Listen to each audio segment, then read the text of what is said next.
আয়াত 12 ইয়া আইয়ুহাল্লাযীনা আমানু ইযা নাজাইতুমুর রাসূলা ফাকদ্দিমু বাইনা ইয়াদাই নাজওয়াকুম সাদাকাতান যালিকা খায়রুল লাকুম ওয়া আতহারু ফাইন লাম তাজিদু ফাইন্নাল্লাহা গফুরুর রহিম।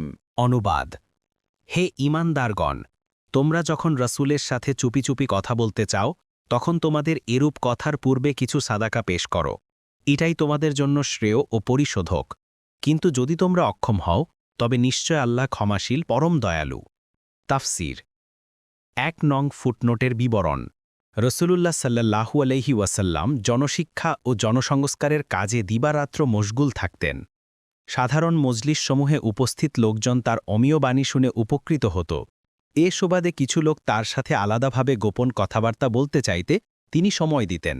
বলা বাহুল্য, প্রত্যেক ব্যক্তিকে আলাদা সময় দেওয়া যেমন সময় সাপেক্ষ, তেমনি কষ্টকর ব্যাপার। এতে মুনাফিকদের কিছু দুষ্টামিও সামিল হয়ে গিয়েছিল। তারা খাঁটি মুসলিমদের ক্ষতি সাধনের উদ্দেশ্যে রসুলুল্লাহ সাল্লাল্লাহু আলাইহি ওয়াসাল্লামের কাছে একান্তে গমন ও গোপন কথা বলার সময় চাইত এবং দীর্ঘক্ষণ পর্যন্ত কথাবার্তা বলত।